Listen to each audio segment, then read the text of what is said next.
Millionaire abandons wife for infertility, 7 years later finds her stronger, raising twins without him. Hi, my beautiful and loyal family. Welcome back to Mr. Peter's family. May the Creator enfold every woman in unwavering courage, endless patience, and serenity that lingers through life's storms. May your struggles nourish the seeds of new strength, and your quiet moments blossom into anthems of hope and renewal. You are the courage in shadowed paths, the peace after the tempest, and the heart that carries love beyond measure. May your journey be gentle, your spirit unbreakable, and your soul ever bathed in light. My cherished family, let your voices rise tonight. Your faith keeps this circle strong. A like is a breath of encouragement, a comment, a flame of solidarity. This is Mission 1000 likes, for every woman who endures, believes and shines. If your heart holds compassion, like this video. If your soul moves in faith, comment, I stand with the sisters. Hi, my beloved and devoted family. Welcome to the circle of love. The pregnancy test lay in Paula Flower's trembling hand. 2 pink lines that should have filled her with joy. Instead, they filled her with dread so profound she had to grip the bathroom counter to stay upright. The ultrasound printout sat beside the sink, still warm from the clinic printer. 2 shadows, 2 heartbeats. The technician's voice echoed in her head. Congratulations, it looks like twins. We'll confirm at your next appointment, but I'm fairly certain I'm seeing 2 distinct gestational sacs. Twins. 2 babies. Double everything. Paula stared at her reflection, trying to imagine telling Mark, trying to picture his face when she showed him the ultrasound. Would he be happy? Terrified? They'd never explicitly discussed children, had always said someday, without defining when that day might arrive. Then his voice drifted up through the heating vent, and Paula's world fractured. I can't do this anymore, Dave. Mark's voice was raw, unguarded in a way it never was with her. I'm suffocating in this marriage. Every day I wake up and put on this mask of being okay, and I'm not okay. I haven't been okay in a long time. Paula sank onto the closed toilet lid, still clutching the test, unable to move or breathe.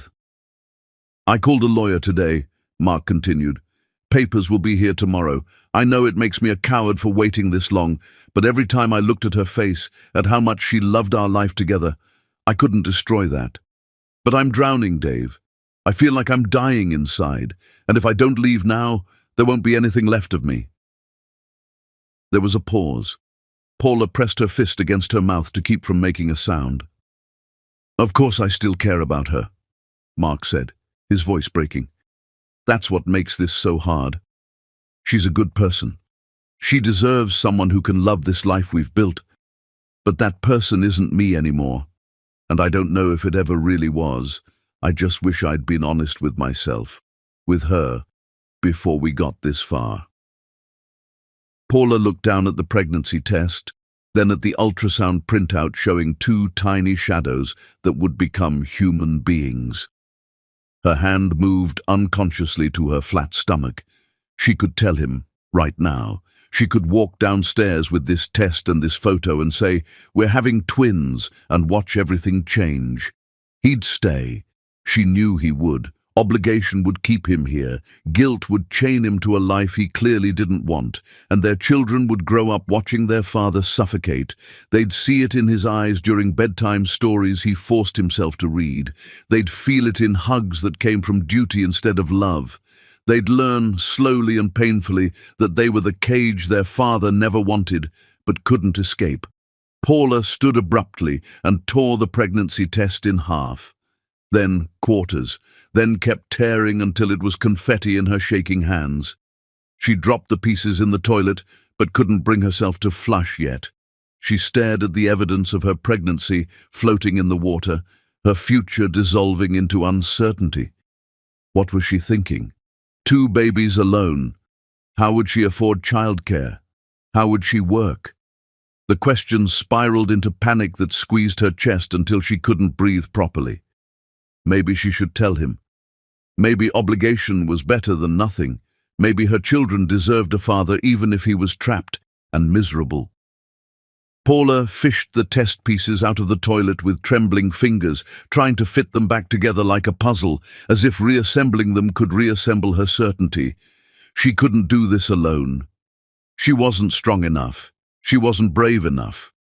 But the image of Mark's face, years from now, hollow with resentment, looking at their children like they were chains, made her drop the pieces back into the bowl. She flushed, watched them disappear, pulled the ultrasound photo from the counter and stared at those two tiny shadows that were counting on her to make the right choice.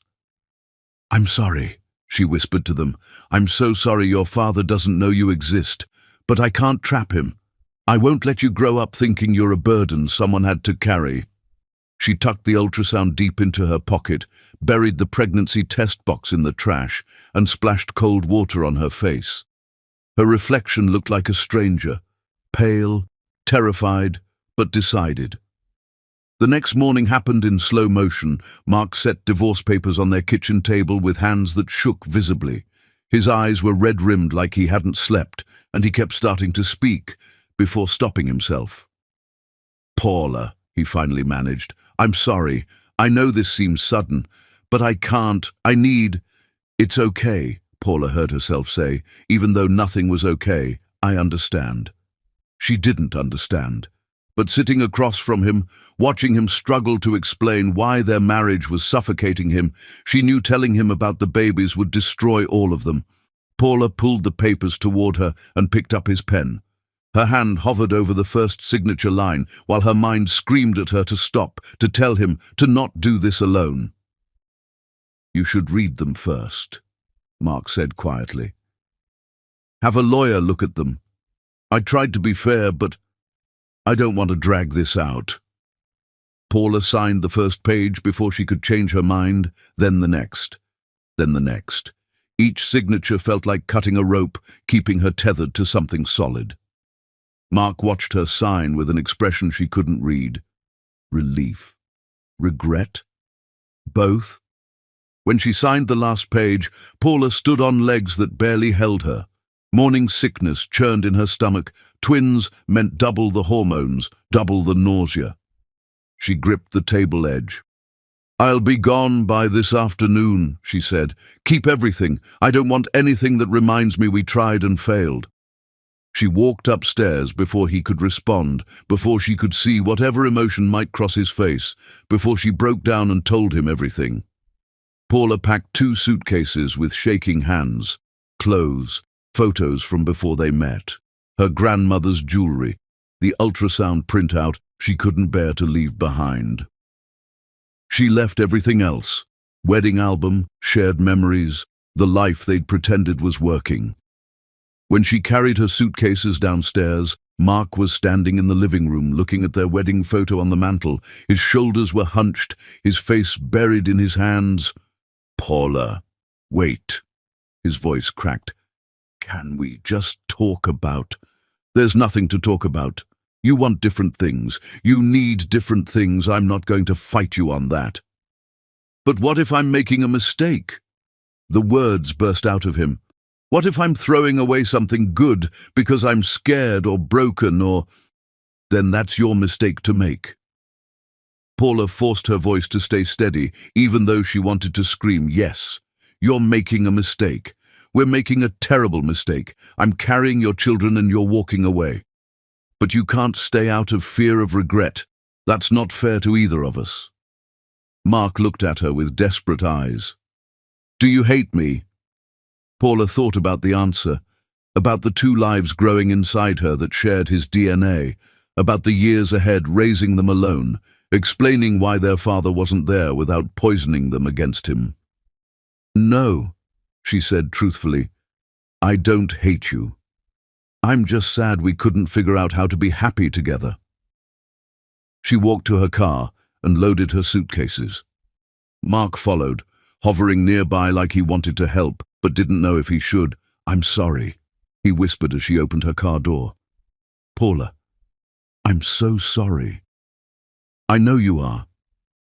She got in her car, started the engine, and allowed herself one last look at him, I hope you find whatever it is you're looking for. I really do." She drove away, and in her rearview mirror, she watched Mark sink down onto the driveway, his head in his hands. He looked broken, lost, exactly how she felt. Paula made it 3 blocks before she had to pull over, her vision blurring with tears. She sat in a parking lot and sobbed, one hand on her stomach, apologizing over and over to the babies who couldn't hear her yet. When she finally drove to Denise's apartment, her face was swollen and her hands wouldn't stop shaking. Denise took one look at her and pulled her inside. "What happened?" "He asked for a divorce." Paula's voice sounded hollow. "And I'm pregnant with twins." "Oh, honey, did you tell him?" "No." "Why not?" "Because he's been suffocating in our marriage, and I won't trap him with children he'd resent." Paula pulled out the ultrasound printout with trembling hands. "2 babies, Denise. How am I going to do this alone? What if I can't? What if I fail them?" "You won't fail them." "But what if I do? What if I made the wrong choice? What if I should have told him?" "Then you'll deal with that when the time comes. But right now, you made the choice you thought was right. That has to be enough." Paula stared at the ultrasound, at 2 shadows that would become her entire world. "It doesn't feel like enough. It feels like I'm falling off a cliff and hoping I figure out how to fly before I hit the ground." "Then I'll be there to catch you," Denise promised. "You're not as alone as you think." That night, Paula lay awake in Denise's guest room, one hand on her stomach, feeling the weight of the choice she'd made. She'd protected Mark from obligation. She'd protected her babies from resentment. But she'd also condemned herself to 7 years of doing everything alone, and the terror of that was suffocating. Across town, Mark sat in his empty house, staring at the divorce papers Paula had signed without hesitation. He'd expected her to fight, to yell, to demand explanations. Her immediate surrender felt wrong, like he'd missed something crucial. He walked through rooms that echoed with her absence. The kitchen where she'd made coffee every morning, the living room where they'd watched movies, the bedroom where they'd shared a life that apparently meant more to her than it had to him. Mark lay on their bed, his bed now, and felt the hollowness of the freedom he'd craved. No relief came, no sense of breathing easier, just guilt and loneliness and the terrible suspicion that he'd destroyed something precious because he'd been too cowardly to work on making it better. He slept fitfully, dreaming of Paula's face when she'd said she hoped he'd find what he was looking for. In the dream, she kept walking away, and every time he called after her, she turned back with eyes that held secrets he'd never asked about Mark, woke at dawn feeling sick with regret, but telling himself it would pass, that this was just the grief of ending something, that he'd feel better tomorrow. He was wrong. But it would be 7 years before he understood just how catastrophically wrong. 7 years carved Paula into someone unrecognizable. She built an event planning business from scratch, working until her hands cramped and her eyes burned, because stopping meant thinking about how alone she was. The twins, Alan and Paul, arrived on a winter morning that changed everything. Holding them made her feel simultaneously invincible and terrified. The years blurred into exhaustion and joy in equal measure. First steps, first words, first days of school. Paula was there for everything, fueled by determination and coffee and the fierce love that consumed her. She hired staff for her growing business, bought a modest house with a backyard, created stability from chaos. She never spoke Mark's name with bitterness to the boys. When they asked about their father, she told them a careful truth. "I loved someone once who wasn't ready to be a parent. That's okay. We're okay." Alan accepted this easily. Sunny and trusting Paul asked harder questions, watched her face for lies, but eventually stopped pushing. They had each other, had their mother, had enough. Until the morning Paula walked into a downtown coffee shop with both boys, checking her schedule while they debated pastries. "Mama," Alan said suddenly, his voice strange, That man is staring at us. Paula looked up. Across the coffee shop, frozen with a sugar packet in his hand, stood Mark Wood. Their eyes met, and 7 years dissolved in a heartbeat. Chapter 2. The Coffee Shop Collision. Paula's blood turned to ice. Mark's sugar packet fell from his fingers, scattering across the counter. Neither moved. The entire coffee shop seemed to pause, sensing the collision about to happen. Alan tugged her sleeve. "Mama, why do you look scared?" She couldn't form words. Her throat had closed completely. Mark started toward them, weaving through the morning crowd like a sleepwalker, his face cycling through shock, confusion, recognition. "Paula!" Her name came out strangled when he reached them. Paul stepped in front of his mother, small but fierce. "You need to back up." Mark didn't seem to hear him, his eyes locked on the boys, moving between their faces with the desperate intensity of someone solving a puzzle. Alan had his nose, his widow's peak. Paul shared his jaw, his ear shape. The resemblance was unmistakable, undeniable. "How old?" Mark's voice cracked on the words. "None of your business," Paula managed, grabbing both boys' hands. Her heart hammered so violently she thought she might collapse. "We need to leave." "Wait, please." Mark blocked their path instinctively, then seemed to realize what he'd done and stepped aside. But Alan, curious and unafraid, spoke up before Paula could move. "We just had our birthday. Mama threw us a party at the bowling alley with all our friends." Paula watched calculation flash across Mark's face. His lips moved silently, doing math he didn't want to accept. His knees buckled slightly. He grabbed a nearby table to steady himself. "Paula." He said her name like a prayer and an accusation. "Were you... when we... Move," Paula commanded, pulling the twins toward the exit. Her vision tunneled. She needed air, needed space, needed anywhere but here, with Mark staring at the sons he'd never known existed. "Please don't run." Mark's voice broke. "Those boys, they looked just like..." Paula spun around, keeping the twins shielded behind her. The other customers had abandoned all pretense of minding their own business. The barista stood frozen, milk pitcher steaming, forgotten. "You chose to leave," Paula said, voice low and lethal. "You don't get to demand explanations now." "I didn't know." The words exploded from Mark. "How could I know if you never told me? You want to have this conversation here, in front of them, in front of everyone?" Mark looked at Alan and Paul properly then, saw their wide eyes and confused faces, and something in him crumpled. "No, you're right. I'm sorry, I just... Paula, we need to talk. We needed to talk 7 years ago. That window closed." Paul tugged her hand urgently, his voice pitched high with stress. "Mama, who is this person?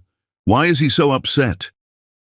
Before Paula could answer, Alan's sharp mind pieced it together. "Is this him? Is this our father?" The question hung in the air like smoke. Mark made a sound halfway between a sob and a gasp. Paula felt her carefully constructed walls fracturing. "Yes," she admitted, because lying would make this worse. "This is Mark Wood. And yes, he's your biological father." "Why didn't you tell me?" Mark whispered. "Why didn't you—" "You wanted freedom." Paula cut him off sharply. "I gave it to you. Congratulations. You got exactly what you asked for." She pushed past him, through the door, out into the sharp morning air that burned her lungs. The boys followed, silent now, processing. Paula loaded them into her car with shaking hands, grateful they didn't ask the questions written all over their faces. "Buckle your seatbelts," she said, her voice mechanical. "Mama, your hands are shaking," Paul observed quietly. "I know, baby. I just need a minute." She drove without destination, just needing motion, needing to be anywhere but that coffee shop. Alan broke the silence first. "So that was really our dad? The one you loved?" "Yes." "He looked really sad," Alan said carefully, "like seeing us made him sad." "Sad's one word for it," Paul muttered darkly. "Paul, he left you, Mama, before we were born. Why should we care that seeing us upset him? Paula pulled into an empty parking lot and turned to face her sons. They deserved honesty, even when honesty was complicated. Your father and I got divorced before I knew I was pregnant with you. He didn't leave because of you. He didn't know about you. He left because we weren't making each other happy anymore. But you didn't tell him, Paul pressed, his face showing that sharp intelligence he'd inherited from both of them. Why? Because I was hurt and scared. Because I thought if someone could walk away from me that easily, they didn't deserve to know about you, and because I was terrified you'd grow up feeling like mistakes he had to fix instead of gifts he wanted to celebrate. Were we mistakes? Alan asked, his voice small. No. Paula's response was fierce and immediate. You two are the best thing that ever happened to me, the only good thing to come from that marriage. You're not mistakes, you're miracles. But he didn't get to decide if he wanted us, Paul said. You took that choice away from him. The accusation stung because it was true, I did.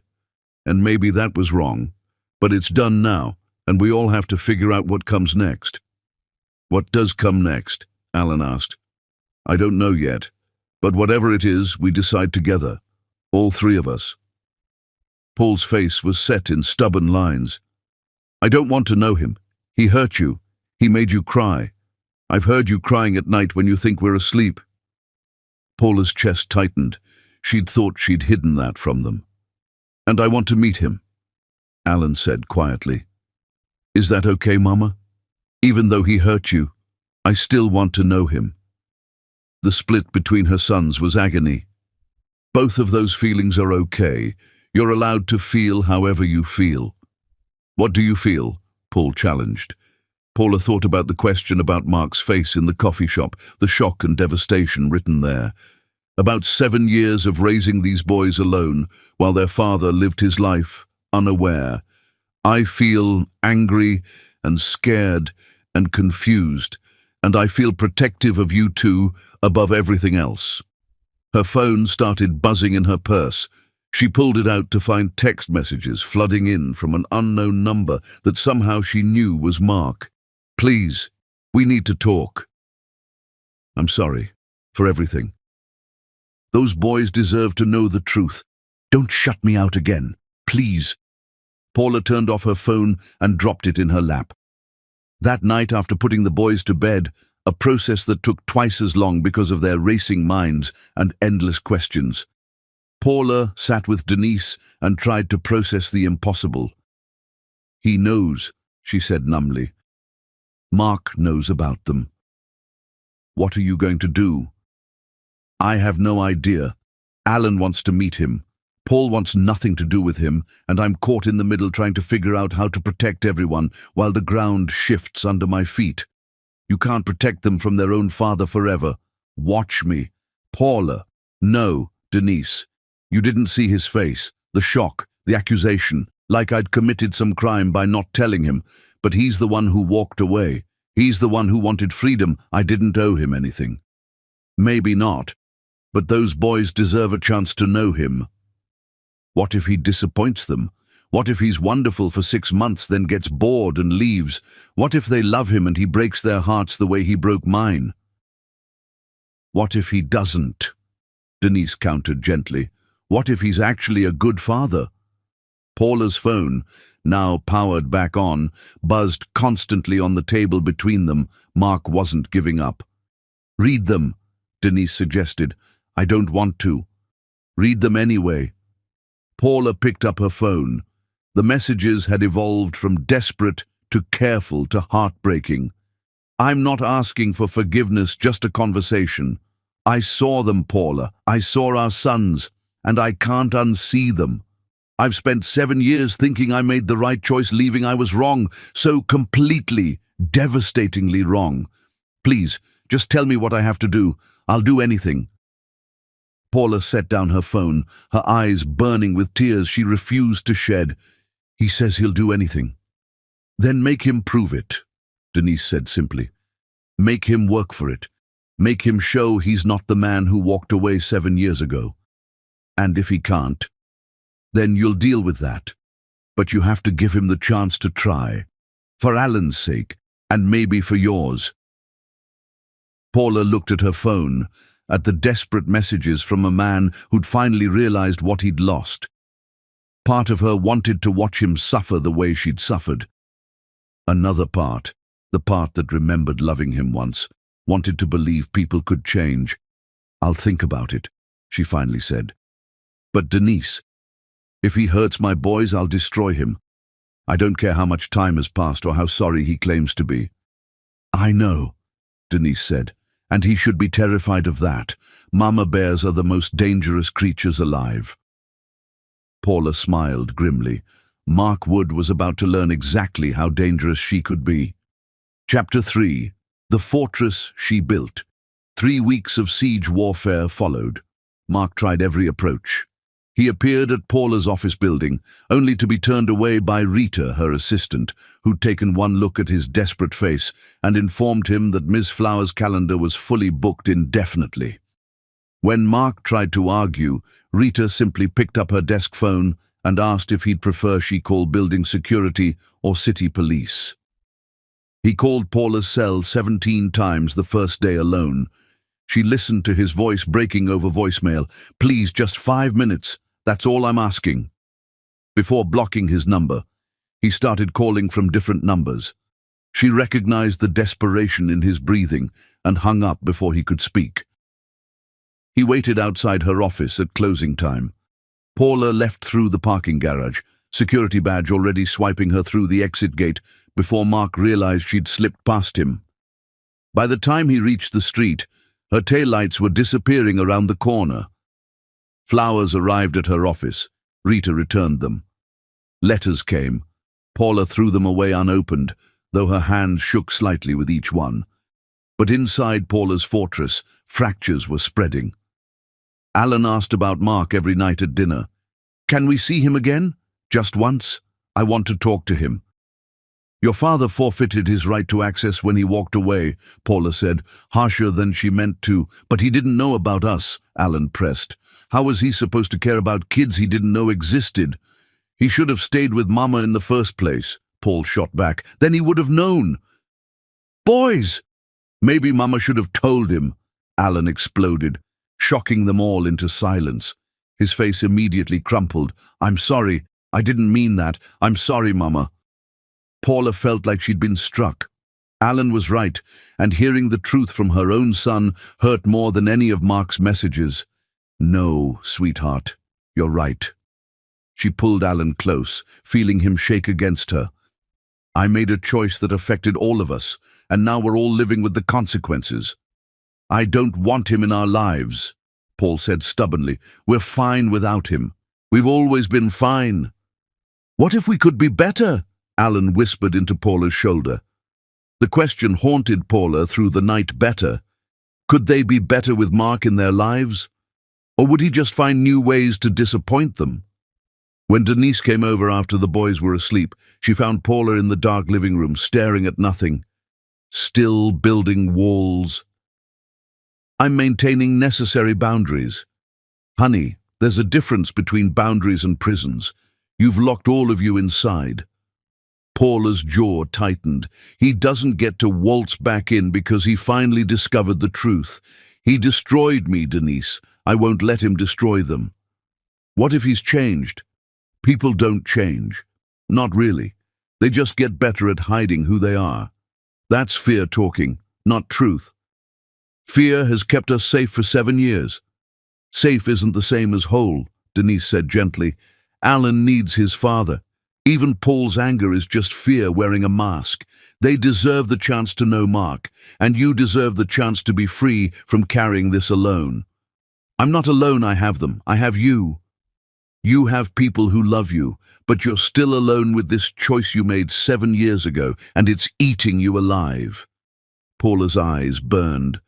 What if I let him in and he hurts them? What if he's wonderful for a while, then gets bored and leaves? What if they love him and he breaks their hearts? Then you'll be there to help them heal, the same way you healed yourself. "I didn't heal. I just learned to live with the broken pieces." "Exactly, you survived, and they will too, if it comes to that." But Paula, what if it doesn't? What if he's actually a good father? Then I lose them, Paula whispered. Don't you see? If he's everything I couldn't be alone, stable, fun, financially secure, they'll choose him, and I'll be the villain who kept them apart. Or you'll be their mother who loved them enough to be brave when it terrified you. The next morning, Paula found an envelope slipped under her front door, hand-delivered, Mark's writing on the front. She stood in her entryway holding it, knowing it was different from the others, but not sure why she opened it in her kitchen, coffee untouched beside her. Paula, I won't defend what I did 7 years ago. I walked away from our marriage because I was selfish and scared and convinced that freedom meant more than love. I was wrong about everything. But I need you to understand something. I didn't walk away easily. I walked away thinking it would kill me, and discovering I could survive without you felt worse than dying would have. For 7 years, I've lived half a life, telling myself I made the right choice, building a career that means nothing when I come home to silence. Then I saw them, our sons, Alan and Paul, and in one moment, 7 years of lies I'd told myself shattered. I'm not asking to replace you. I'm not asking for forgiveness. I'm asking for one conversation. Just you and me. No lawyers, no anger, just truth. There's a coffee shop on Riverside Avenue called Morning Grounds. I'll be there every morning at 8 for the next week. If you come, I'll answer any question you ask. If you don't, I'll stop. I'll disappear and never contact you again. The choice is yours, Paula. It always should have been. Mark. Paula read it 3 times. The words felt different, not manipulative, just tired and honest. She thought about burning it, about maintaining her walls, about protecting everyone by shutting Mark out completely. Then she heard Alan's voice. What if we could be better? That evening, Paula sat the twins down at the kitchen table, her heart hammering. Your father has been trying to contact me, and I've been refusing to talk to him. Why? Alan asked immediately. Because I'm terrified of him hurting you, of him hurting me again, of everything changing when I've worked so hard to make things stable. What changed? Paul asked suspiciously. You did. Both of you. Alan, you asked if we could be better with him. Paul, you're carrying anger that isn't yours to carry. You're protecting me from someone you've never met, and I realized I'm making decisions out of fear instead of love. What does that mean? Alan pressed. It means I'm going to meet with your father, just the 2 of us, to talk, and after that conversation, we'll figure out together, all 3 of us, what happens next. Paul's face paled. You're going to let him back in. I don't know what I'm going to do, but I promise you this. Whatever I decide, it'll be because it's best for you 2, not for me, not for him, for you. Alan threw his arms around her neck. Thank you, Mama. Paul sat rigid, his jaw clenched in that way that was so painfully Mark. But eventually he nodded once. Not acceptance, but not refusal either. The next morning, Paula stood outside Morning Grounds at 8 o'clock, her heart trying to escape her chest. Through the window, she could see Mark at a corner table, staring into his coffee like it held answers to impossible questions. She could leave, turn around, keep her fortress intact. Instead, Paula pushed open the door and walked toward the man who'd broken her heart, carrying 7 years of questions she'd been too afraid to ask. Chapter 4. The Meeting. She controlled Mark's head snapped up when the bell chimed.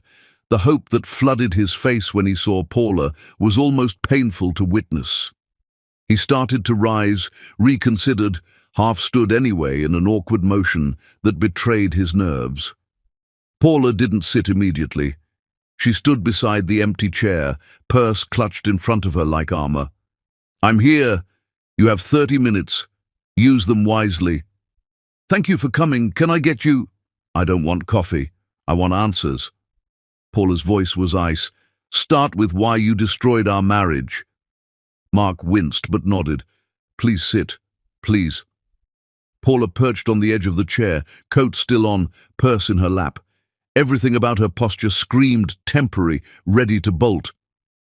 "I'm going to tell you the truth," Mark began, his voice rough. "Not the sanitized version that makes me look better, the actual truth, and it's ugly. I'm listening. I married you because I loved you desperately. That part was real. But somewhere around our 3rd anniversary, I started feeling trapped. Not by you, by the weight of being an adult, bills and mortgages and routines. I'd lie awake at night feeling like I was suffocating, and I blamed the marriage instead of recognizing I was just scared of commitment and responsibility." Paula's hands tightened on her purse, but she remained silent. "I convinced myself I'd made a mistake marrying you, that life was happening somewhere else, to people who weren't tied down. I started staying late at work not because I needed to, but because coming home meant facing the life I'd built and resented, and that resentment poisoned everything."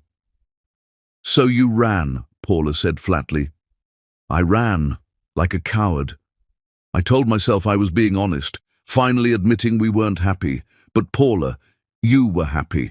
I saw it in your face every time I walked through the door. And I destroyed that because I was too weak to say, 'I'm struggling, I need help, let's work on this together.' You said you were suffocating, that you felt like you were dying inside." Mark's eyes filled with tears.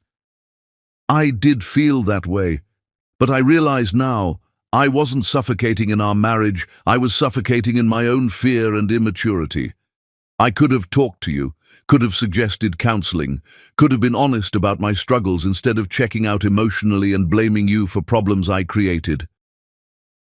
Paula felt something crack in her chest. "You let me think I wasn't enough, that I'd failed somehow. I know, and that's unforgivable. You were more than enough, Paula. You were extraordinary. I was just too broken to see it. Stop trying to make me feel better about what you did. I don't need platitudes. That's not what I'm doing. I'm telling you the truth you deserve to hear. You didn't fail. I failed. Completely and catastrophically." Paula leaned forward, her voice sharp with 7 years of suppressed rage. "Do you want to know what happened the day you asked for the divorce?" "Yes. I came home early to surprise you. I'd just found out I was pregnant with twins, Mark. 2 babies. I had the ultrasound printout in my purse and a reservation at Lombardi's. I was going to tell you over dinner." The color drained from Mark's face. "Paula. Then I heard you on the phone. Heard you tell someone you'd been dying in our marriage, that you'd called a lawyer, that you needed to leave before there was nothing left of you, and right then, with that ultrasound in my hand, I decided you didn't deserve to know." "Why?" Mark's voice broke. "Why didn't you tell me?" "Because I heard how much pain you were in, how desperately you needed out. And I knew if I told you about the babies, you'd stay out of obligation. You'd resent me for trapping you, and eventually you'd resent them for being the cage you couldn't escape." Mark buried his face in his hands. "You should have told me anyway. Let me make that choice." "Should I?" Paula's voice rose. "So you could stay and slowly die inside while our children watched? So they could grow up feeling like mistakes that ruined your life? No, thank you. I chose to let you go and raise them alone. That was my decision to make." "It should have been our decision. They're my children too." "Biology doesn't make you a father, Mark. Being there makes you a father. And you were never there because you never knew they existed, because I chose not to tell you." Paula stood abruptly, "And I'd make the same choice again. My only regret is not seeing your face when you realized what you lost."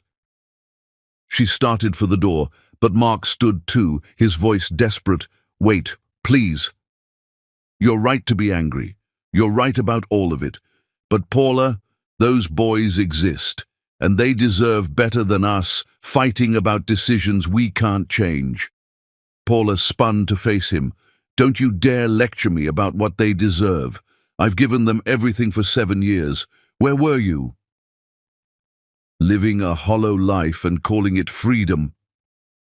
Mark's voice cracked, "Coming home to empty apartments, building a career that means nothing when there's no one to share it with, lying to myself that I'd made the right choice until I saw our sons and realized I'd made the worst mistake of my life. Your regret doesn't obligate me to anything. I know, but Paula, I'm not the man who walked away. Or maybe I am. And I'm finally adult enough to recognize how catastrophically I failed. I can't undo the past, but I'm begging you for a chance at a different future. Why should I trust you? Why should they? You shouldn't. Trust has to be earned, and I haven't earned anything, but let me try. Let me show up. Let me prove I'm not going to disappear the moment fatherhood gets hard. Paula wrapped her arms around herself. I need to think. Take all the time you need. If I agree to this, if it happens on my terms, slowly, carefully, and the second you disappoint them, the second you give me any reason to think you'll hurt them, it's over, permanently. I understand. Do you really? Do you understand that Paul already hates you for hurting me? That Alan wants to meet you so badly he's questioning every choice I've made? That letting you into their lives could destroy the stability I've worked 7 years to build? I understand the risk, and I'm asking you to take it anyway. Mark's voice was raw. Not for me, for them. They deserve to know their father, even if their father is a man still learning how to deserve them. Paula studied his face, searching for the selfish man who'd left her. But all she saw was desperation and genuine remorse and something that looked like growth. One meeting, she finally said. Supervised.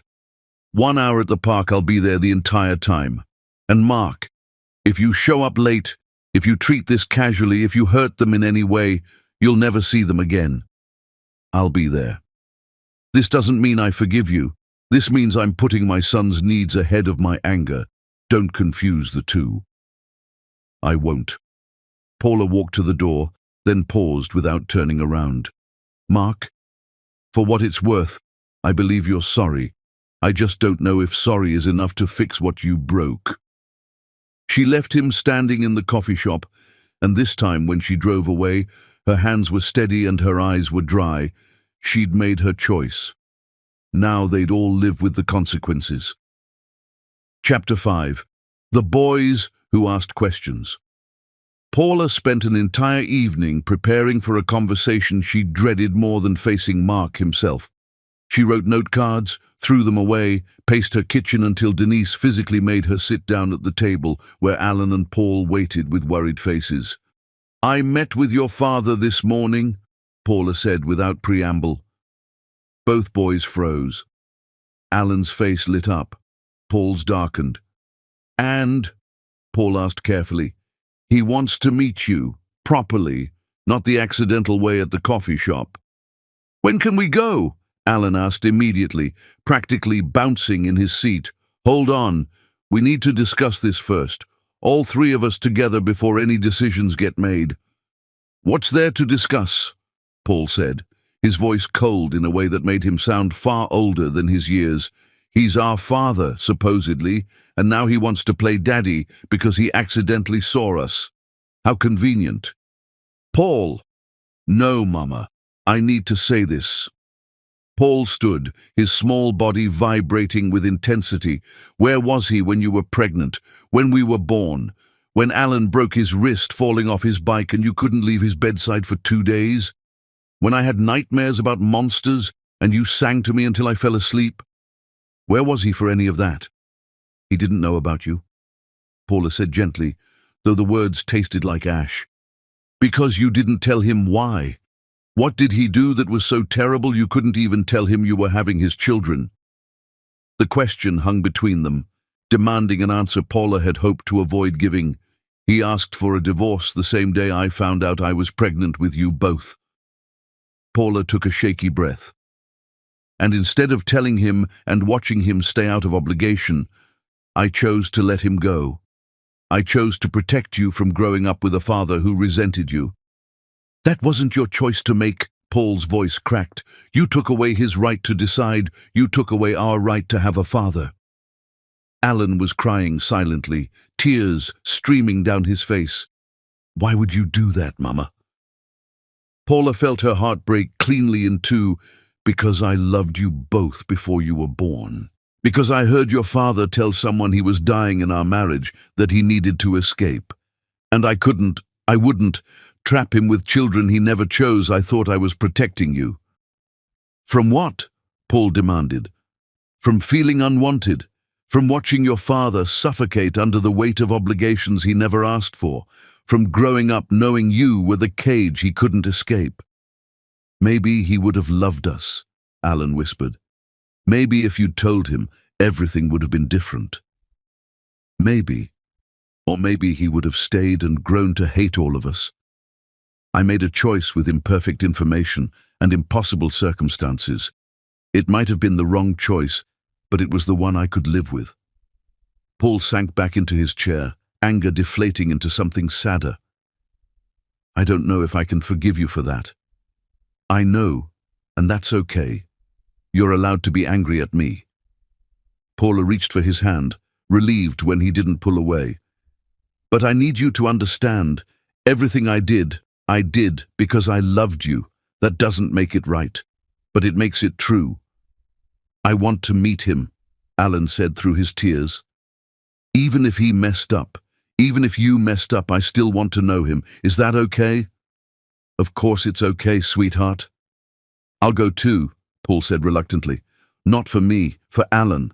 Because if our father hurts him, I want to be there. Paula pulled both boys into a fierce hug, holding them while they cried for complications they were too young to fully understand but old enough to feel. We'll do this slowly, she promised. 1 hour at the park. I'll be there the whole time. And if anything feels wrong, we stop. No questions asked. The week leading up to the park meeting stretched like taffy. Alan asked constant questions about Mark. What did he like? What did he do? Did he play sports? Did he like music? Questions Paula struggled to answer because she wasn't sure anymore who Mark had become. Paul grew quieter, spending hours in his room drawing elaborate spacecraft, building worlds where families were simple and fathers never left. Paula would find him staring at nothing, his young face carrying burdens he shouldn't have to bear. Saturday morning arrived cold and clear. Alan changed his shirt 3 times, wanting to look good for a father who'd never seen him. Paul wore his regular clothes and refused to acknowledge anything special about the day they drove to Riverside Park in heavy silence. Mark was already there, standing under a massive oak tree, hands shoved in his jacket pockets. He looked as terrified as Paula felt. That's him, Paula said unnecessarily. He looks normal, Alan observed. I thought he'd look more, I don't know, different. You look exactly like him, Paula said softly. You just can't see it because you've never known anything else. They approached slowly. Mark straightened when he saw them, his face cycling through joy and terror so rapidly, Paula almost felt sorry for him. Almost. Hi, Mark said when they reached him, his voice unsteady. Thank you for coming. Thank you for giving me this chance. Hi, Alan said immediately. Paul remained silent. An awkward pause stretched uncomfortably. Mark looked at Paula desperately, clearly having no idea how to begin. She almost helped him, then remembered this needed to be hard. He had to earn this. There's a duck pond, Paula finally suggested. The boys enjoy feeding them. I brought food, Mark said quickly, pulling a bag from his pocket. I researched online. Regular bread isn't good for ducks, so I got special feed from the pet store. Alan's face brightened. You researched duck food? I researched a lot of things I wanted to... Mark stopped, swallowed hard. I didn't want to mess this up more than I already have. They walked toward the pond, a cluster of 4 people trying to figure out how to exist in the same space. Paula hung back slightly, watching Mark with her sons, with the vigilance of a mother bear ready to strike. Mark tried too hard at first. His voice was too bright, his questions too rapid fire. His smile forced Alan answered politely, but grew quieter as Mark's nervous energy filled all available space. Paul ignored him completely, throwing duck food with methodical precision. Then Mark noticed the drawing safety pinned to Paul's backpack, an intricate spaceship design showing real understanding of aerodynamics. "Did you draw that?" Mark asked, his voice more natural than it had been. Paul glanced at him with suspicion. "Yeah, it's really impressive. The propulsion system looks well thought out. The way you've angled the thrusters for maximum efficiency shows genuine engineering intuition." Paul's eyes narrowed. "How would you know?" "I used to work on aircraft components. Mark stopped, glancing at Paula. "Before I made some bad career choices, but I loved the engineering side of flight. It's similar to spacecraft design. Same physics, different environment." For the first time, Paul looked genuinely interested. "I've been trying to figure out realistic heat distribution, but I can't make the math work. Heat distribution is tricky. Can I see your drawings?" Paul hesitated, then pulled a worn notebook from his backpack. "I guess." Mark knelt beside Paul, examining the drawings with serious attention, treating them like professional blueprints instead of a child's sketches. "These are extraordinary. This one here, you've actually solved a problem with wing stress that real engineers struggled with. How did you figure this out?" "Just made sense to me. That's called intuition, and it's rare. You've got a gift for this, Paul." Something in Paul's face softened. Mark pulled out his phone and showed images of aircraft he'd worked on, explaining challenges and solutions in language Paul could understand. Alan wandered over, drawn by his brother's rare enthusiasm, and soon both boys were peppering Mark with questions. Paula watched from a bench, her heart doing complicated acrobatics. This was what she'd feared, watching them connect with him, watching him be good with them, watching the possibility of losing them become real. The hour passed faster than she expected. When Paula called time, Alan actually groaned. "Can we see him again?" Alan asked as they walked back to the car. "We'll see." "That means yes," Alan crowed. Paul was quieter, but he clutched his notebook close, and Paula noticed he'd let Mark write his phone number inside with a note. "Call if you want to talk about spacecraft or anything else. Dad." The word Dad made Paula's stomach twist. That night she overheard the boys talking in their room when they should have been sleeping. "He wasn't terrible," Paul admitted grudgingly. "He was nice, and he knew about spaceships." Knowing about spaceships doesn't erase what he did to Mama. "Maybe he's changed, though people can change, right?" "Maybe," Paul said doubtfully. "But I'm going to watch him. If he hurts her again or hurts us." "What will you do?" Alan challenged. "I don't know yet. But something." Paula leaned against the wall outside their room, tears streaming down her face.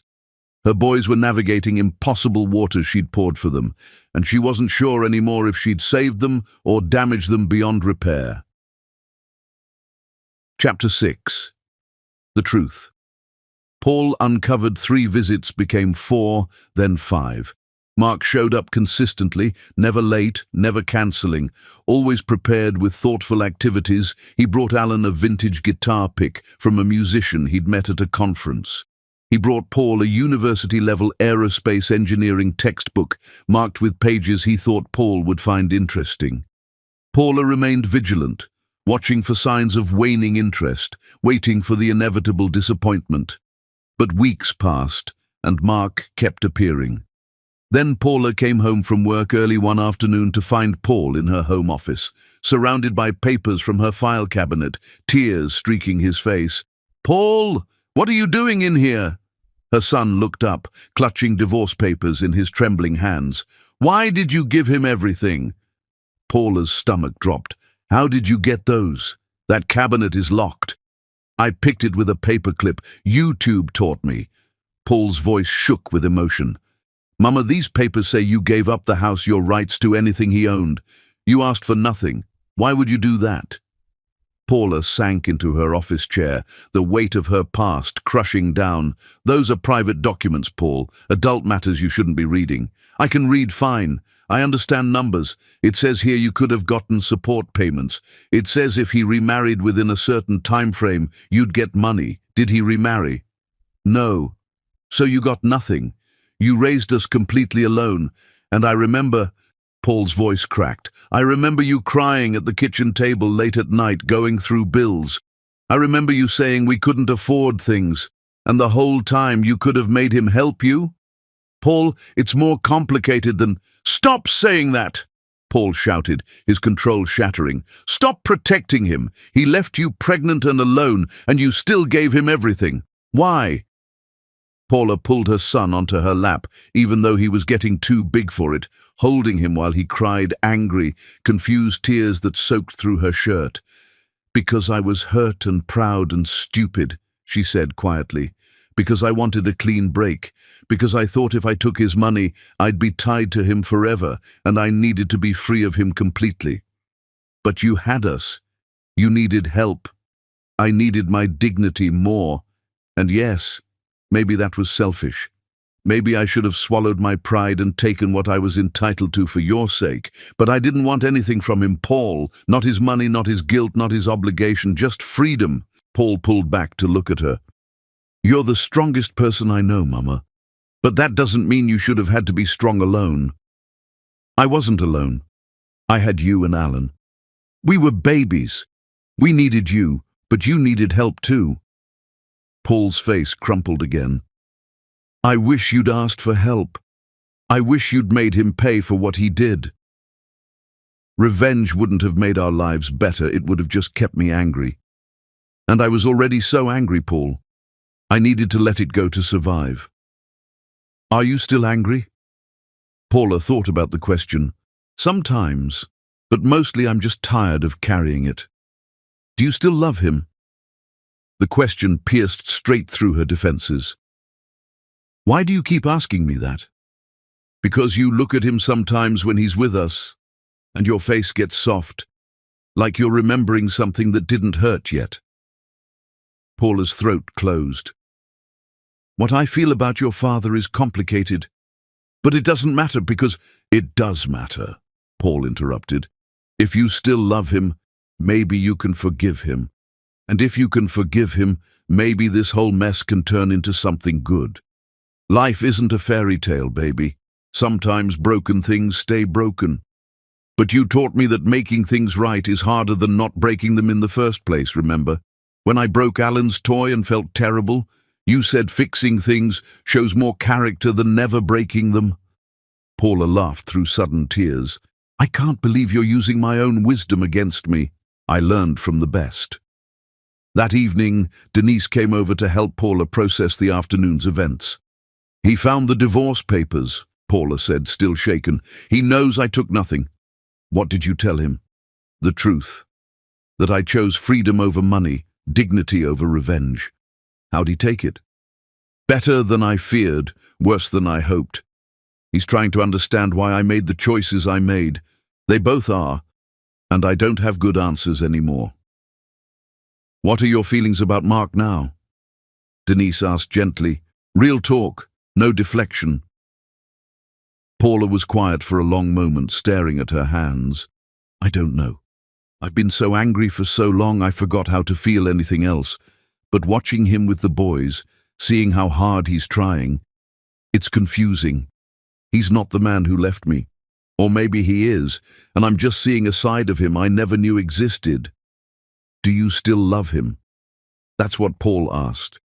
I'm not Paul. I'm your best friend who's watched you build walls around your heart for 7 years. So I'm asking again. Do you still love him? Paula's eyes filled with tears. I don't want to. That's not an answer. It's the only answer I have.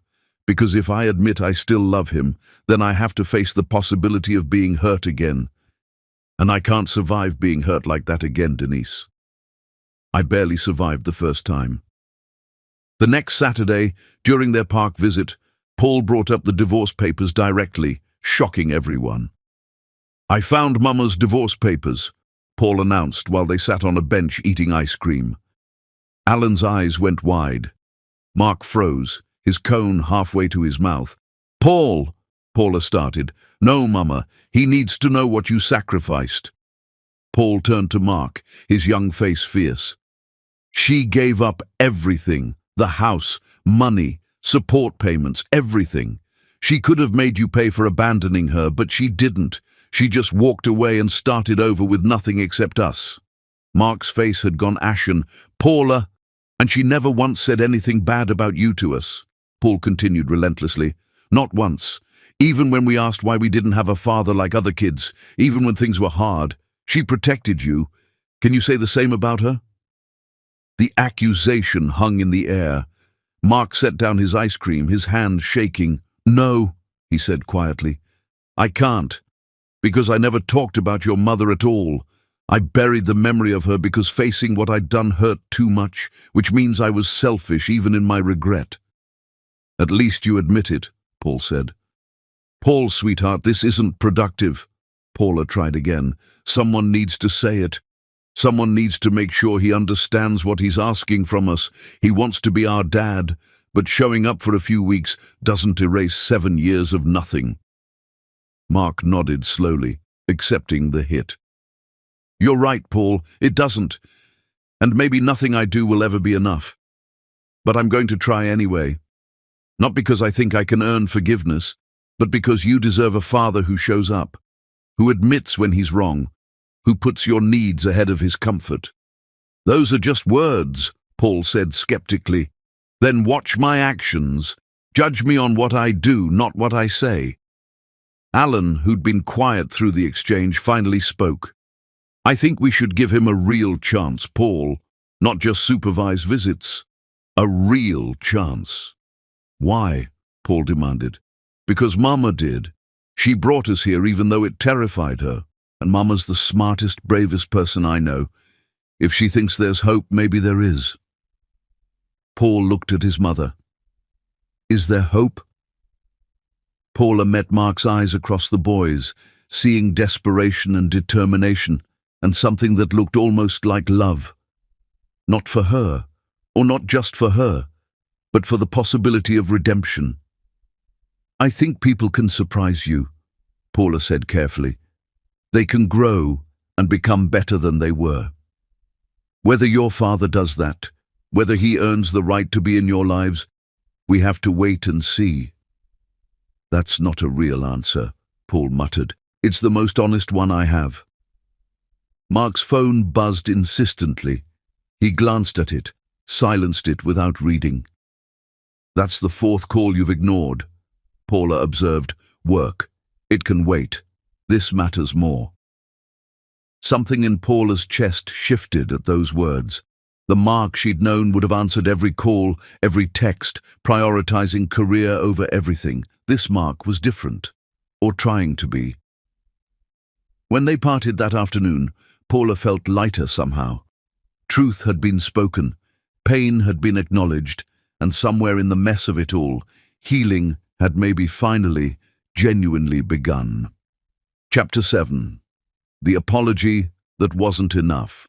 Mark started therapy on a Wednesday afternoon sitting across from Dr. Hartley, a woman with perceptive eyes who made him uncomfortable in the way only truth-tellers could. "Tell me why you're here," she said without preamble. "I abandoned my wife 7 years ago. She was pregnant with twins, but I didn't know now those children exist, and I'm trying to piece together something from wreckage I created." "That's a recitation of events. Why are you in my office?" Mark shifted in his seat. "Because I need to be better. For them.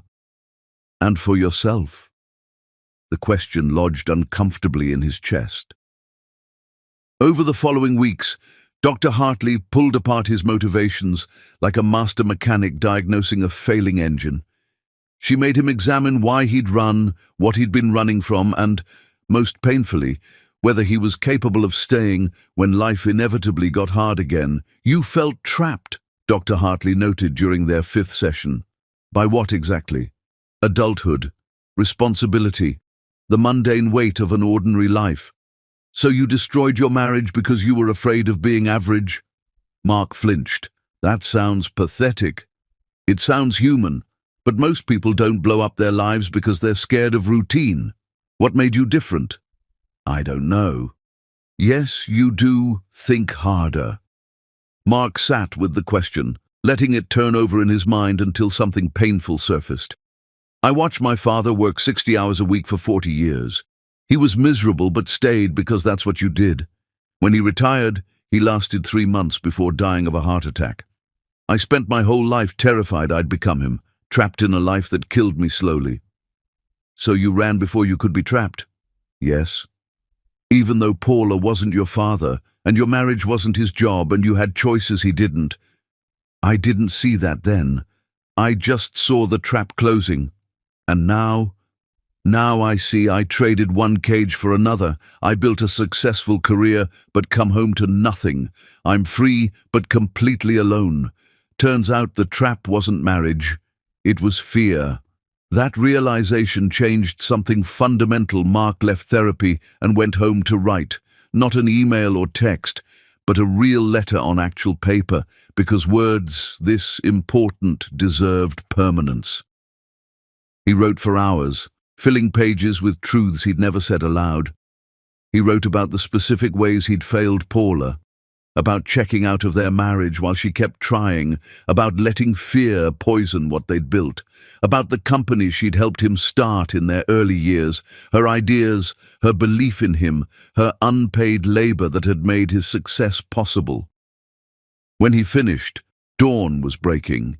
His hand ached from writing. He had 23 pages of confession, but confession wasn't enough. The next morning, Mark called his accountant and lawyer. By afternoon, he'd drawn up papers to give Paula half the value of his company from their divorce date forward. It wouldn't undo what he'd done, but it would acknowledge that her contributions mattered, that his success wasn't built in a vacuum. He put everything in an envelope and hand-delivered it to Paula's office. Rita eyed him with deep suspicion. Ms. Flower made it clear she doesn't want to see you. I know. Just please give her this. She doesn't need to respond. I just need her to read it. Rita took the envelope like it might contain explosives. If this upsets her, you'll answer to me. That's fair. Paula read the letter that night after the boys were asleep. She sat at her kitchen table with cold tea and read Mark's confession. By page 5, she was crying. By page 15, she was furious. By the end, she was shaking. The financial documents made her rage flare white-hot. She grabbed her phone and called before she could stop herself. Mark answered on the first ring. Paula? What is this? What the hell is this? It's what I should have done when we divorced. Recognition that, you think money fixes this? Her voice shook with fury. You think a check makes you their father, makes you someone worthy of forgiveness? No, I don't. They needed you at 3 in the morning when they had fevers that wouldn't break and I was terrified. They needed you when Alan broke his arm and I held him while he screamed in pain because the hospital was overwhelmed and we had to wait. They needed you when Paul asked why he didn't have a daddy and I had to invent answers that wouldn't break his heart. Where was your checkbook then? You're right. Your sorry means nothing.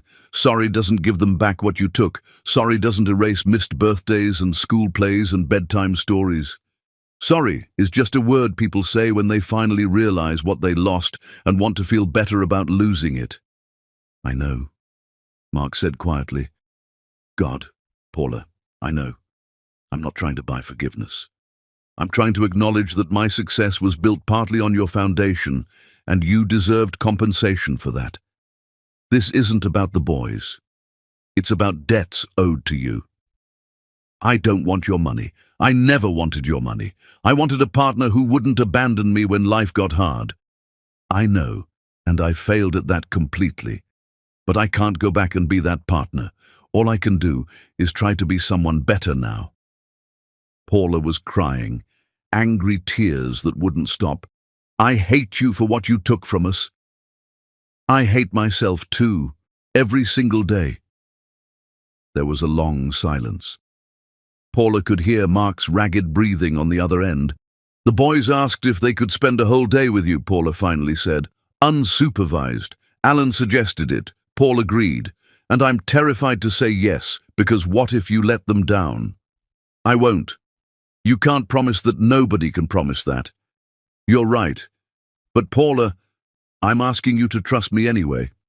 Not because I've earned it, but because they need to see if I'm capable of being their father, and the only way they'll know is if you give me the chance to prove it.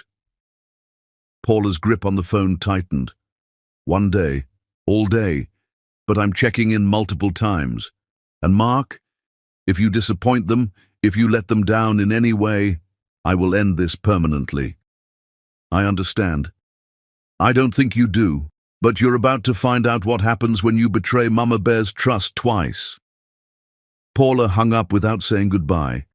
She sat in her dark kitchen, staring at Mark's letter spread across her table, at financial documents that meant nothing compared to what she'd lost. Denise arrived an hour later, let herself in with her spare key when she saw Paula's light still on. I can feel your chaos from down the street. What happened? Paula gestured at the papers. Mark wrote me a 23-page confession and offered me half his company's worth from our divorce forward. Denise picked up the letter, scanning pages. This is actually pretty honest. Honesty doesn't fix anything. No, but it's a start. Denise set down the letter. Are you going to let him take the boys for a full day? I already said yes against every instinct screaming at me to protect them. Why'd you say yes then? Because Alan looked at me with such hope.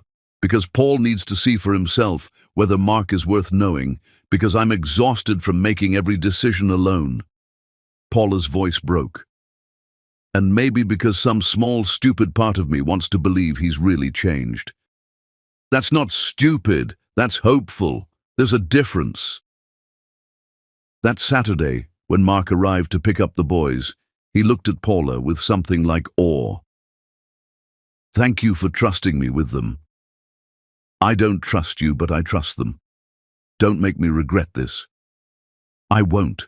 I swear I won't. Paula watched them drive away, Alan waving enthusiastically from the back seat, Paul sitting rigid but present, and felt her heart try to follow them. She'd just handed her entire world to the man who'd destroyed it once before. All she could do now was wait and pray she hadn't made a catastrophic mistake. Chapter 8. The Day That Changed. Mark picked up Alan and Paul at 9 in the morning, both boys carrying backpacks like they were preparing for an expedition. Alan vibrated with excitement. Paul looked cautiously hopeful, which felt like progress. What's the plan? Alan asked, already bouncing in his seat before Mark even started the car. Science Museum. They have a new aerospace exhibit with flight simulators. Paul's eyes lit up, despite his usual guardedness. The one with the jet cockpit replica? That's the one. Thought you might want to check it out. The drive was easier than Mark expected. Alan filled silences with chatter about his music class, his best friend's upcoming birthday, a movie he wanted to see. Paul was quieter, but occasionally added observations that showed he was engaged, present, not just tolerating the day. Mark felt like he was walking on glass. One wrong move, and everything would shatter. The museum was crowded with families. Mark experienced a surge of unexpected pride walking in with his sons. His sons. The words still felt surreal, too good to be true. They spent nearly 3 hours in the aerospace section. Paul's knowledge impressed the museum guides, who kept pulling Mark aside to comment on his brilliant son. Each time, Mark felt a complicated mixture of pride and grief. Pride in who Paul had become. Grief that he'd missed watching him become it. Alan gravitated toward the music exhibit, trying every instrument the staff would allow. He had natural rhythm, Mark noticed, could pick up melodies by ear. Where did that come from, Mark wondered, then realized with a pang it must be from Paula. She'd hummed constantly when they were married, always had music playing. At lunch in the museum cafe, Mark had come prepared. He'd remembered both boys' food preferences from Paula's careful notes, had packed backup snacks in case the cafe options didn't work. Can I ask you something? Alan said around a bite of pasta. Anything. Mama said you used to play guitar. Why'd you stop? The question caught Mark off guard. She remembered that? She remembers everything about you, Paul said quietly, his eyes sharp. Even the stuff that hurt. Mark absorbed that observation, feeling its weight. I stopped because I convinced myself adults didn't have time for hobbies. That music was a distraction from building something important, so I sold my guitar and focused on work. That's really sad, Alan said with the brutal honesty of children. Music makes people happy. Why would you give up being happy? The innocent question hit harder than any of Paula's accusations. I thought success would make me happy instead. I was wrong about everything. You could start again, Alan suggested. My teacher says people can learn anything if they want it enough. Maybe I will. Paul had been silent through this exchange, pushing his sandwich around his plate. Now he looked up with serious eyes. Mama gave up things too, for us. What did she give up? Mark asked gently. Photography. She had all these cameras and photo albums, beautiful pictures of everything, buildings, people, light through windows, but she sold them to pay for our preschool, told us they were collecting dust, but I saw her face when the buyer came to pick them up. She cried after he left. Mark's chest constricted painfully. I didn't know she was into photography. There's a lot you don't know, Paul said without malice, just truth. Will you help me understand? Help me learn what I missed? Paul considered this with the gravity of someone much older. Maybe, but you have to earn it. That's more than fair. After lunch, they tried the flight simulator. Alan went first, crashing spectacularly and laughing the entire time. Paul took it seriously, face intense with concentration, and managed to execute a perfect landing sequence that impressed the operator. Ever thought about becoming a pilot? Mark asked as they left the simulator. I want to design the ships, not fly them, Paul said firmly. Someone has to make sure they don't fall apart. Smart thinking. I know. Mark laughed at the confidence in Paul's voice. Pure Paula. That's certainty. They were walking past a display about family constellations when Alan asked the question Mark had been dreading. Did you love Mama when you married her? Mark stopped walking. People flowed around them, but he barely noticed. Both boys watched him, waiting for an answer that mattered desperately. I loved her more than I thought it was possible to love another person, Mark said quietly. She was the best thing in my life. But I was young and scared, and I thought building a successful career mattered more than building a strong marriage. I thought I could have both without working at the marriage part. I was catastrophically wrong. Do you still love her? This from Alan, direct and hopeful. Mark looked at his sons, these incredible boys who were half Paula, half him, entirely themselves. The truth came easier than expected. I never stopped. I buried it under guilt and excuses and the work I used to avoid feeling anything. But it never went away. And seeing you two, seeing the life she built without me, I realize I didn't just walk away from her. I walked away from everything that mattered. Maybe it's not too late, Alan said with the optimism of childhood. Maybe it is, buddy. Your mother has every right to never forgive me. She doesn't hate you, Paul said, surprising Mark with his certainty. If she hated you, we wouldn't be here. She wouldn't cry when she thinks about you when she thinks we can't hear. She wouldn't have kept your wedding photo hidden in her closet behind her winter coats. Mark's vision blurred. She kept our wedding photo? I found it looking for my lost shoe. You both looked really happy in it. She was smiling bigger than I've ever seen her smile in real life. Mark had to turn away, pretending to study a display while he composed himself. His sons waited patiently, accustomed to emotional complexity from living with their mother. When Mark turned back, his face was wet. I destroyed the best thing I ever had, and I'd give anything, everything, to fix it. Then fix it, Alan said simply. Say sorry. Do better. That's what Mama always tells us when we mess up. It's not that simple with grown-ups. Why not? Paul challenged. You hurt her. You're sorry. You want another chance. That seems straightforward. What if she says no? Then you keep trying, Alan said with absolute conviction. That's what love means, right? Not giving up even when it's hard. Mark knelt down to eye level with his sons, these wise children who understood things he'd taken decades to learn. When did you two get so smart? We had an excellent teacher, Paul said. You should listen to her more often.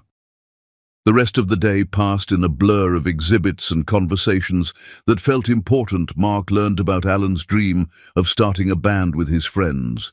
He learned about Paul's fear of disappointing their mother, the weight he carried trying to be good enough for two parents.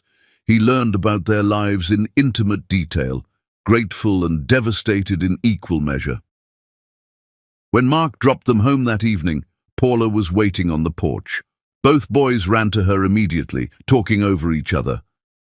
We crashed the simulator. Mark knows quantum physics. He used to play guitar but gave it up and regrets it. He still loves you, Mama. Alan's announcement, delivered with all the subtlety of a foghorn, made everyone freeze. Both boys clapped hands over their mouths, realizing they'd revealed a secret. Mark stood halfway up the driveway, mortified. Paula looked at him, her expression unreadable. Inside, boys, she said quietly. Wash up for dinner.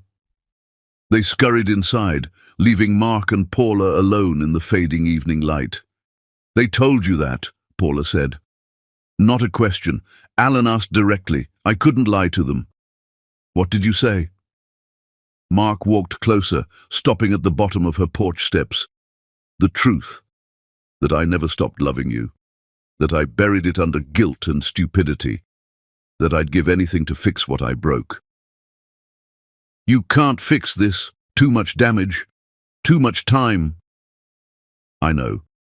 But maybe we could build something new, not fix the past, but create something different going forward, something better. For them? For all of us. Paula, I'm not asking for forgiveness. I'm asking for possibility. The possibility that maybe someday you could trust me again, love me again, let me be part of this family you've built. Paula wrapped her arms around herself, and Mark watched emotions war across her face. Doubt, hope, fear, longing. I need time, she finally said. This is moving too fast, and I can't think clearly around you anymore. Take all the time you need, I'm not going anywhere. That's what you said when we got married. The words landed like physical blows. I know, but I'm different now, or at least I'm trying desperately to be. Let me prove it. Paula nodded slowly. Okay, but Mark, this is your last chance. If you hurt them, if you hurt me again, there won't be another conversation. There won't be another opportunity. This is it. I understand. She turned to go inside, then paused at the door. They had a wonderful day today. Thank you for that. Thank you for letting me have it. Paula disappeared into her house, and Mark stood in her driveway feeling the weight of possibility and terror in equal measure. His sons had given him hope. His love for Paula burned brighter than ever. Now he just had to figure out how to deserve any of it. Chapter 9. The slow thaw nobody expected. 3 months passed like seasons changing, slowly imperceptible, then suddenly undeniable. Mark became a constant but never intrusive presence. He learned to read Paula's signals, understanding when she needed space and when she'd accept help. He showed up for Alan's school concert, sitting 3 rows behind Paula without presuming to join her. He attended Paul's science fair, where his son's project on aerodynamic resistance won first place, and Mark celebrated like it was a Nobel Prize. He learned their routines through observation, not invasion. Tuesday was taco night. Wednesday meant homework battles. Thursday was library day. He orbited these rhythms like a planet finding its path, present but not overwhelming. One Saturday morning, Paula's car died in her driveway. She was frantically calling mechanics when Mark appeared at her door, toolbox in hand. "Denise texted me, said you were stranded." Paula wanted to refuse on principle, but she had a major client presentation in an hour. "Fine, just the car, nothing else." Mark fixed it in 20 minutes. Loose battery cable and corroded terminals, nothing serious. When Paula tried to pay him, he refused. "This isn't about money. This is about being useful. Let me be useful to you." Something cracked in Paula's carefully maintained armor at those words. Mark Wood, who'd once valued his time by billable hours, was asking simply to be useful in her life. A week later, Alan came down with a brutal flu, high fever, miserable, crying at 3 in the morning. Paula was exhausted from 2 sleepless nights, starting to feel sick herself, barely functional. Mark showed up at her door at dawn carrying soup, children's medicine, and an offer she couldn't quite believe. "Let me sit with him. Go sleep, please." "Mark, you don't have to." "I want to. I need to. Please, let me help." Paula was too exhausted to argue. She stumbled to her bedroom and collapsed immediately. When she woke 5 hours later, she found Mark in Alan's room, sitting in the rocking chair she'd used to nurse them as babies. Alan was sleeping peacefully, fever broken, and Mark was reading quietly, keeping watch. "You stayed," Paula whispered from the doorway. "Of course I stayed. He's my son." The simple statement undid something fundamental in Paula. Mark wasn't claiming fatherhood based on biology or obligation. He was claiming it through presence, through midnight vigils, through being there in unglamorous moments that defined parenthood. Paul had been observing all of this with his characteristic careful attention. One evening, he found Paula folding laundry in the living room. "Mama, can I ask you something serious?" "Always, baby." "Do you think people can really change? Not just pretend, actually change who they are at their core?" Paula set down the shirt she was folding, pulling Paul close. "What's making you think about this?" "Mark. He's been around for months. He hasn't missed anything important. He remembers stuff we tell him, even little stuff. He brings Alan guitar picks and brings me books about engineering. He fixed your car. He stayed up all night with Alan. He acts like a real father now." "And that bothers you?" "No, it confuses me. Because I want to stay angry at him for hurting you. But it's hard to stay mad at someone who keeps showing up, who keeps doing the right thing, who seems genuinely different." Paula smoothed Paul's hair back, choosing her words carefully. "People can change, but real change requires consistent work. It requires choosing to be better every single day, especially when it's hard. Mark's doing that work now. Whether it lasts, whether it's truly transformed him, only time will tell." "Do you think it's real?" "I think he's genuinely trying, and that's more than I ever expected from him." "Are you going to give him another chance, like a real chance?" The question Paula had been avoiding, asked directly by her perceptive son. "I don't know yet. It's terrifying to trust someone who destroyed you once. But you teach us to forgive people when they're really sorry and they change their behavior. Isn't that exactly what he's doing? When did you become so wise?" "I learned from you," Paul said simply, echoing his brother's earlier words. The following week, Paula was working late in her home office when her doorbell rang. She found Mark on her porch holding takeout bags, looking nervous. "I know it's Wednesday, usually homework night, but Denise said the boys are at her place for a sleepover, so I thought maybe you'd want dinner, just food, no expectations, no pressure." Paula should have said no, should have maintained her carefully constructed boundaries. Instead, she stepped aside and let him in. They ate Thai food at her kitchen table, and for the first time since the divorce, they talked, really talked. Not about the boys, not about logistics, but about themselves as people who'd once loved each other and might still. Mark told her about therapy, about unpacking his fear of becoming his father, about realizing he'd been running from ordinary life because he'd equated it with death, about understanding too late that the trap wasn't marriage, it was his own inability to appreciate what he had. Paula told him about the early days after the divorce, about being pregnant and terrified and determined to need nothing from him, about building her business because she had no other choice, about becoming strong because weakness wasn't an option when 2 lives depended on her. "I'm proud of you," Mark said quietly, "for who you became, for what you built. You're extraordinary, Paula. You always were, but I was too blind and self-absorbed to see it." "Don't do that." "Do what?" "Compliment me like it erases what you did." "I'm not trying to erase anything, I'm just telling you truth I should have said when we were married. You deserved better than I gave you. And maybe, if I work hard enough, I can become what you deserved then." Paula pushed food around her plate. "Why now? Why are you trying so hard now?" "Because I finally grew up, because I realized too late what I had, because those boys gave me a reason to be better than I've been, and because you—" Mark's voice caught. "You deserved someone who would fight for you, and I didn't. I'm trying to become that person now, even though it's years too late." "You can't change the past by being different now."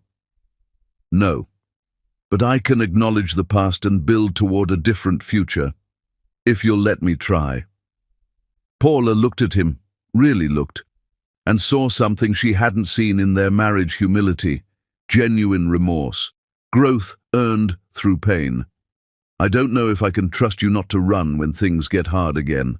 Then test me, make things hard, push me, see if I stay. That's not fair to either of us. Nothing about this is fair, but showing up anyway, that's what makes it worthwhile." They talked until midnight, not resolving anything, not fixing anything, but acknowledging everything. When Mark left, Paula stood in her doorway watching him walk to his car, her heart doing complicated gymnastics. He turned back halfway to his car. "Paula?" "Yes?" "I know you're not ready, but I need you to know I'm not going anywhere. However long it takes, I'll wait. I'll prove myself, because you're worth waiting for." He drove away, and Paula closed her door, leaning against it like she'd done months ago. But this time, the tears on her face weren't just grief and anger. They were something more complicated. Something that felt dangerously, impossibly like hope. Denise found her like that an hour later, having dropped off the boys and come back. "You're falling for him again, aren't you?" Paula nodded miserably. "I don't want to. I've tried so hard not to. But Denise, he's different. Or I'm different. Or we're both different. And I'm terrified." "Of what?" "Of believing in second chances, of trusting someone who broke me, of letting my guard down and discovering he hasn't really changed at all." "What does your gut tell you?" Paula thought about Mark sitting vigil with Alan, about him fixing her car without being asked, about the way he looked at her now, like she was precious, not a burden, like she was chosen, not settled for. "My gut says he's trying to be worthy of us, and that maybe if I'm brave enough, we could build something better than what we had before." "Then be brave," Denise said simply. "You've survived everything else. You can survive this too." Paula smiled through her tears. "When did you get so wise?" "I learned from the best," Denise said, throwing Paula's own words back at her. Time moved forward, not erasing, not fixing, but building something new alongside the ruins of what had been. Mark didn't push for more than Paula offered, but he was there. In the morning, in the evening, in the moments between when life happened and choices had to be made. And slowly, carefully, Paula Flower began to believe that maybe some broken things could be mended. After all, Chapter 10, the reunion, nobody rushed. 6 more months passed, not dramatically, not quickly, but steadily, like roots growing deep. Mark showed up. That was the simplest and most profound truth. He showed up when Alan forgot his lunch and called from school panicking. He showed up when Paul needed help with a project that was due the next day. He showed up when Paula's business computer crashed during a crucial deadline and she was drowning. He didn't ask for recognition. He didn't demand credit. He simply appeared, helped, and left when the crisis passed. The boys noticed. Denise noticed. Even Rita grudgingly admitted Mark Wood had become reliable, which from Rita was practically a declaration of sainthood Paula noticed most of all. One Sunday afternoon, she was attempting to build a treehouse the boys had been begging for. She'd bought materials, watched countless videos, but the pieces refused to cooperate. She was cursing at Wood when Mark appeared at her fence gate. "Need help?" Paula looked at him, then at the scattered lumber, then back at him. "Did Denise call you?" "She said you were building a treehouse and swearing at inanimate objects." Despite herself, Paula laughed. "Traitor." "So?" Paula stepped back, gesturing at the chaos. "Be my guest." They worked in comfortable silence, Mark measuring and cutting while Paula held pieces steady. The afternoon stretched warm and golden, filled with the sounds of hammering and the boys' laughter floating through windows. "Remember when we talked about building a house together?"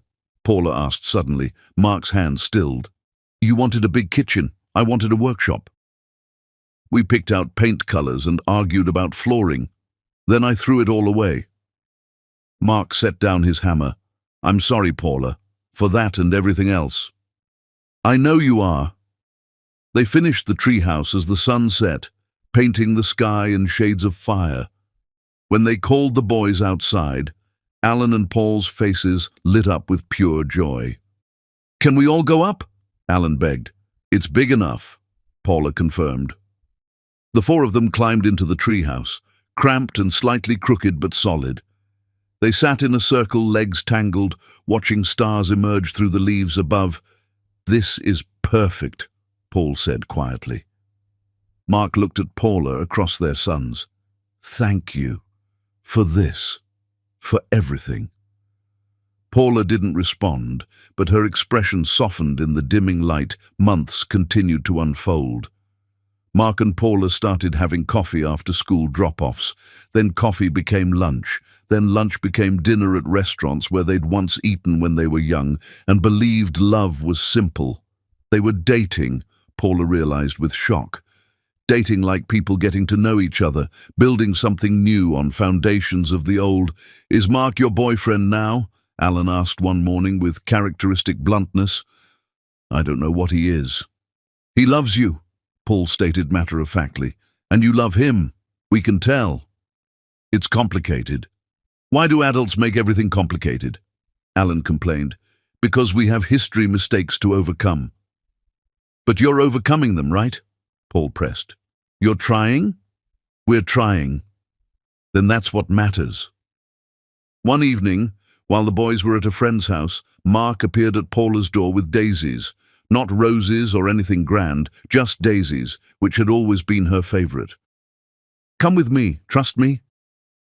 Paula should have said no, but she found herself saying yes instead. They drove to Lombardi's, the restaurant where he'd proposed, where she'd made reservations the day he'd asked for the divorce. They hadn't been back since. "Why here?" Paula asked as they were seated. "Because this is where we started, where I asked you to marry me and you said yes. And I want to acknowledge what this place meant, what we meant to each other." "Mark, I'm not proposing. I'm not asking you to marry me again. I'm just asking you to remember that we were good once, that we loved each other truly. And maybe, if we're both willing to work at it, we could be good again. Different, but good." Paula felt tears threaten. "I'm still scared." "Me too." "What if you leave again?" "I won't. But I can't prove that with words, only with staying. Day after day, year after year, until you believe me." They ordered the same meals they'd eaten the night he proposed. They talked about everything, the past without flinching from pain, the future without making impossible promises. When Mark walked her to her door, he paused, looking at her with tenderness that hurt. "Can I kiss you?" Paula knew this was a line they couldn't uncross.